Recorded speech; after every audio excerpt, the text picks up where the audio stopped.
5 minutes, that's still not enough time, but thank you so much. That question, I would say the most important issue before us right now is honestly the moment we're in, trying to make our way forward through this multi-layered set of crises we're in. It's impacting everyone in our county, from the folks who are relatively well able to afford crises and the folks who weren't doing well even before this. So when we have a global pandemic that we are now struggling with, we did well with in the beginning, and now we're really struggling, and our numbers don't look good. We have high unemployment. An unemployment rate of about 11, used to be 3 not too long ago. We have folks who are wondering where their next job is going to be, where their next paycheck is, where their next meal is. We have city and local government wondering how our budgets are going to be impacted by this. We are not reliant on the sales tax, we're reliant on the property tax, and we wonder what's going to happen, not so much with this coming budget year, but the following budget year when people are struggling to pay their mortgages because they've lost their jobs and just can't hold on anymore. When loans fail and the banks have to start calling in those loans. And where are those people going to go? Are our services going to be adequate to meet their needs? So, I mean, I think that's really that's our primary problem right now. We also have this moment of social unrest where we are called to do creative work on racial injustice and social inequity. And so the county is going to dig down hard, focus on that in our criminal justice system. We've signed on to a number of programs, have already brought in a police contact study to see where our profiling is, but every step along the way of our criminal justice system is going to be examined closely for institutional racism as well as personal bias. And so the implicit bias training that's necessary for all of us, we're going to be calling on the whole county system to be doing that. And then I think our behavioral health work, we both need work on the criminal justice side in tandem with behavioral health so that we can capture people kind of with preventive measures before they get into a moment of crisis or into a moment of real difficulty. And so I think those three together are, that's a whole system that we are going to have to work hard to address.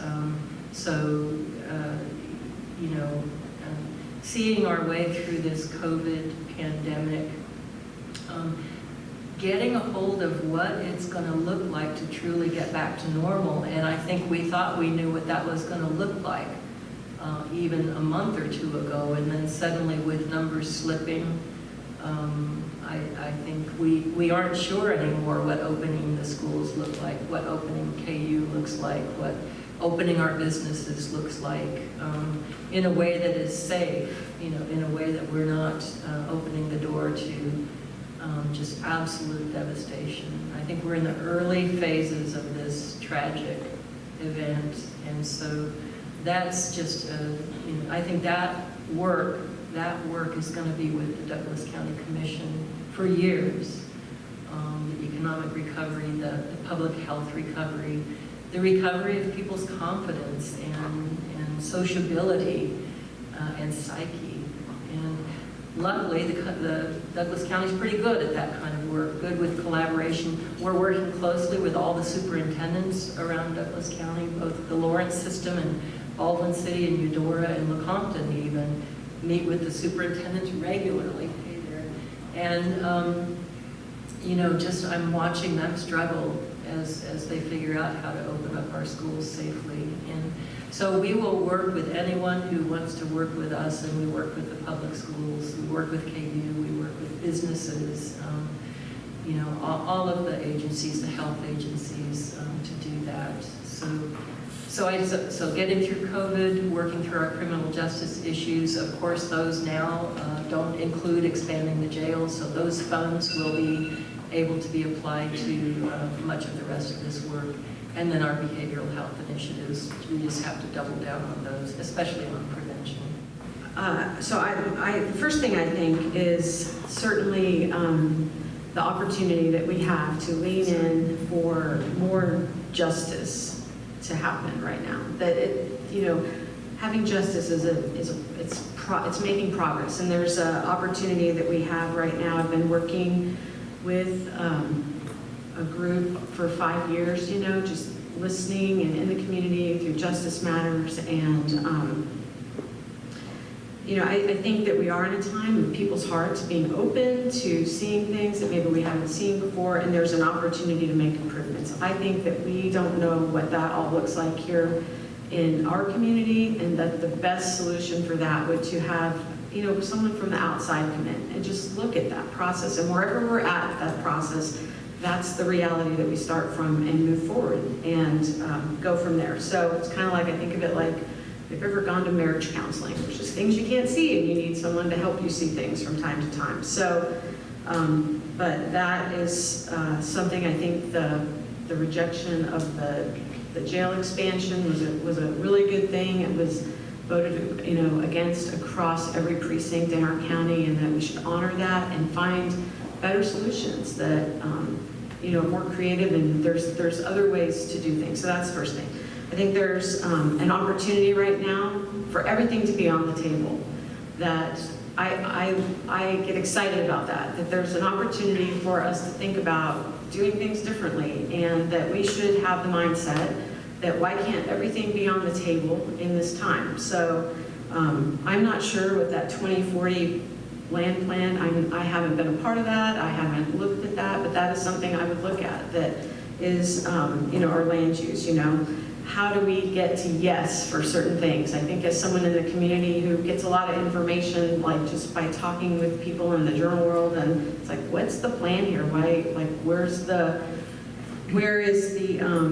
how do we get to yes on some projects? And there has to be a way for that to happen. So, land is a resource that is for all the citizens of our county to have a thought about. So, I also, like I said, I'm just going to keep going back to this because I think we have an opportunity in this time to develop a really holistic, aspirational vision and strategy that, an aggressive strategy on how we can work together and, engage our entire community in moving forward, even young people. So that's one thing I really want to do as I go along is bring people with me, bring people into the process, education, help people understand, how things work and how they can be a part of, making our county flourish. And we, we're connected to other communities.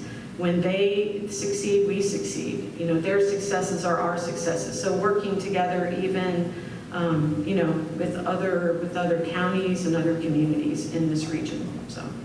Okay, thank you. I believe that the three big issues go back to the three large values that I'm running on, and that's accountability, community, and justice. So accountability means that we listen to our voters and we hold elected officials accountable for the decisions that they made. Our voters have made very clear that we don't want to expand the jail, but we do want to expand social services. And I think that when we have a strong safety net as a community, it allows for economic development and it allows for our communities to thrive. When it comes to community, this is certainly a time for change. We've seen calls for change across the country and right here in Lawrence. This is a moment where we need to make sure that we're listening to folks and we're hearing them and we're expanding beyond the traditional networks of leadership that we have in our community. And certainly justice. This is a moment for criminal justice reform. The governor has established the Commission for Racial Equity and Justice. We know that we're seeing calls for justice reform here in our community. This is a community where we have relied on cash bail, where it's been a problem for those with lower socioeconomic status. That means if people are put in jail even for a short period of time, they may miss work. That becomes disruptive to thinking about economic the economic ability for many in our community. I think it's time for us to end cash bail. It's time for us to focus on housing justice, and a lot of that has to do with our 2040 plan and how we think about affordable housing in Lawrence and throughout Douglas County. We need to think through how we think about our collaboration with cities throughout the county. So while the county doesn't rely on sales tax much, it makes up less than 10% of our budget, many of the cities, all of the cities in Douglas County do rely on sales tax. And we have one of the highest sales taxes in the country, and that is a social justice issue. That's an economic justice issue, and it makes it harder for local businesses to thrive, particularly when local businesses are increasingly competing with online competitors. So we need to think through how we can provide the kinds of social safety nets as a county so that our cities can lean off their support or their reliance on sales tax as well. So I would say that in a big way, what we need to think about is accountability to our voters, accountability to our communities, and really hearing what they're asking for, holding our elected officials accountable for the decisions that our communities have made, and making sure that we're centering everything through a lens of community building, making sure that there's trust and support throughout our communities, and making sure that we're thinking about justice, which is why I'm really excited to be running on a coalition ticket that's spent time to think about criminal justice, housing justice, and climate justice. We're at a moment where we have multiple crises facing us. We have the immediate crisis of COVID-19. We also have a long-term crisis of racial injustice in our country, and we have a slow-moving crisis of climate justice. And we need to have leaders who can think through all of these major social issues while also providing a strong base for economic development throughout our county. Thank you. So our next commission will be leading during an ongoing public health crisis, the pandemic, and also 3 specific challenges, and those will be around equity, economics, and environment. So in terms of starting with equity, we have work to do in terms of addressing implicit bias in our criminal justice system and also across housing and transportation, education, all of these other aspects of the systems that we live under. And how we can do that. So implicit bias training needs to be rolled out, city, county, countywide, with KU and all the other entities so that we kind of are talking from the same language. I'd like to see the county have a mentoring program similar to what is done at the Lawrence Memorial Hospital that's happened for just the last couple of years, to start to include people that have traditionally been not represented in our county government or in our business world, to especially people who are Black, Indigenous, people of color, to give them access to what it looks like to serve in those jobs and those roles. County boards need to reflect the community that we serve, and especially have people that have lived experience that have to do with those boards. So getting those voices in the room for decision making will be important. And we need to have continued conversations in our community about race, specifically person to person, neighbor to neighbor, letting ourselves normalize those conversations and move forward with grace, because we have so much work to do and those conversations are hard. In terms of our economic recovery, we have the opportunity to recover in ways that make us more resilient. So in terms of using the education and experience that we have in our community, so supporting green technology and high-tech jobs, and also just living wage jobs that can be had across the community. We need to, as we recover our economics, we need to make sure that we're not just benefiting the people who have benefited before, but that we are making for a more equitable recovery, so that we're not fracturing along the same, in a crisis like COVID, we can fracture along the same lines that we always have as a society, but we also have the opportunity then to heal those back while we recover. I think it's also an opportunity in a recession to take a deep dive with the city and the county and what our regulations look like for small businesses. I think we can put a push behind that and say our businesses need us more than ever, and we need our jobs and our economic drivers, our economic development. So what are our policies that have kind of grown over the years that people haven't paid enough attention to that could possibly be looked at, dismantled, and build back only what we need to keep, to keep our communities thriving and our businesses also. I would support the work that the Chamber is starting to look at a diversity work group, and I think that will be an important piece as we move forward also. Just find out how we can support better access and connectivity for a diverse group of people to be able to tap into what we do for economic drivers.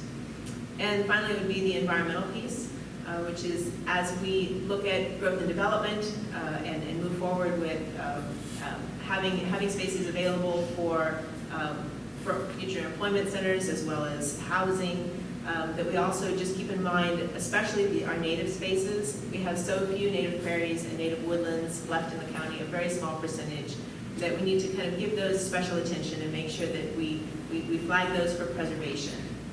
The county will be working on its climate change action plan in the next year and a half, and that's something that I'd like to be able to speak into that process, and we'll find out what fits for our community for how we move forward with that.